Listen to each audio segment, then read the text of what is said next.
December 7th, 1941 is one of those dates in history that will always have a special meaning to Americans. It was a day that stunned the nation and brought America into a war that would cost us thousands of lives. It was also a day that began a series of events that took its toll on thousands of loyal Americans of Japanese ancestry. Today on Noonbreak, our guest is William Horry, a board member of the Japanese American Citizens League. On December 7th, 1941, he was 14 years old. Mr. Horry, what happened at your home 37 years ago? Well, what happened was in the evening of December 7th, two men from the FBI came and arrested my father and took him away. Why? To this day, we don't know. Was he involved with any Japanese nationalistic activities? Or? Well, he was a minister. He had a very small church.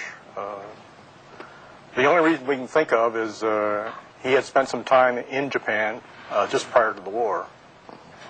What were the feelings like at that point? Were a lot of people kind of hysterical against Japanese? No, after it's quite the contrary. I think the feeling was very good.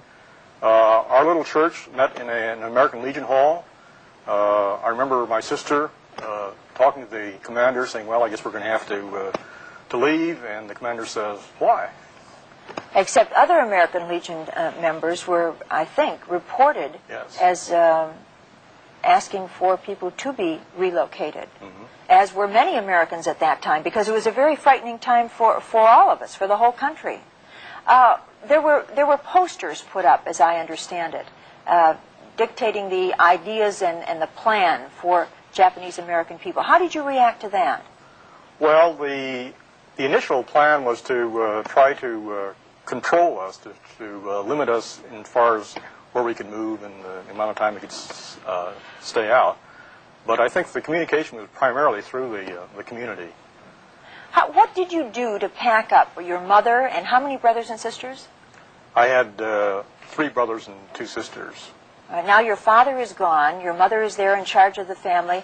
How did you pack up your belongings and get ready to go? Actually, that wasn't much of a problem because we were told we could only take what we could carry.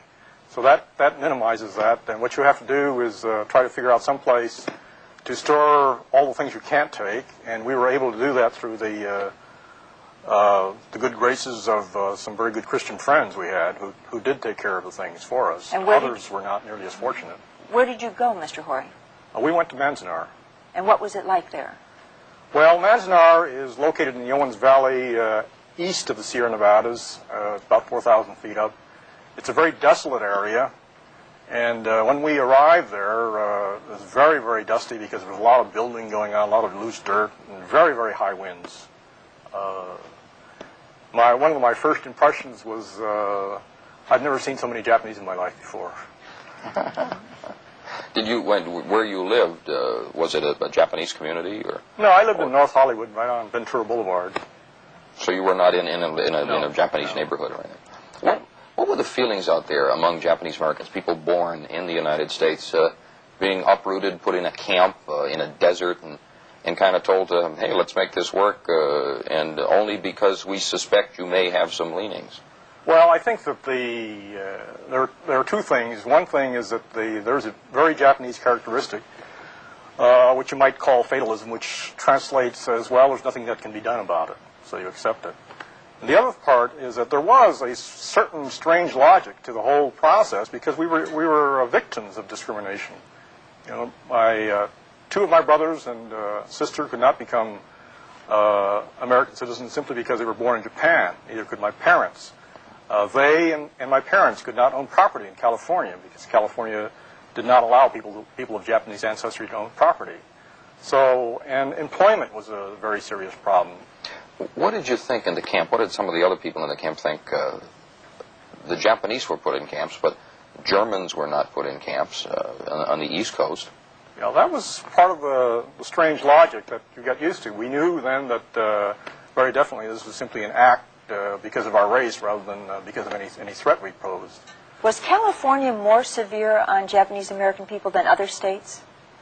I believe so, but there were very serious problems in Hood River, Oregon, for example. What kind of problems? Well, lots of violence, threats of violence, and the people were very frightened. I mean, was there any basis for that? Were some Japanese loyal to Japan, the emperor? Well, that certainly developed as time came on, as time went on, simply because of the actions of the American government. I mean, there was at some point, talking to my father after he was released from internment camp, there was certainly no love lost between him and America. He certainly wanted to go back to Japan because he didn't feel that he was welcomed here. We'd like to continue this discussion as Noon Break continues. Thank you. We are speaking with William Horry, who was interred, I should say, in a detention camp when Pearl Harbor was attacked. What were conditions like in those camps? Well, the camps were basically concentration camps, surrounded by barbed wire, guarded by guard towers. We lived in tar-papered barracks. Our family of 7 lived in a room 20 by 25 feet. I think the thing that bothered me the most was the fact that living was very communal. You ate together, you washed together, you brushed your teeth together, and as the family itself just tended to fall apart because as kids we just hung around all day together and never ate with our families. When you came out, you told me that you didn't even want to go back to school. Is that right? Yes, and that was just simply loss of morale. It's very interesting. I left camp when I was 17. Me and my friends and I, we left right after high school graduation, which is a little strange to think of 17, 18-year-olds trying to make their way out in the world. But we left because we felt we were being sucked under and just losing all. How could you leave? Were you allowed to leave after a certain period of time? Or what? Well, initially, what happened was people were allowed to leave if they could absolutely verify their loyalty, which was a fairly extreme requirement. And then gradually, as things worked out fairly well, then the requirements were relaxed. Could you tell us about your wife's experience? Now, she was only about 11 or 12 years old at that time. What happened to her family? Well, she went to Santa Anita, which is a racetrack, and her family was housed in a horse stable, and that was not certainly a very pleasant situation to live in.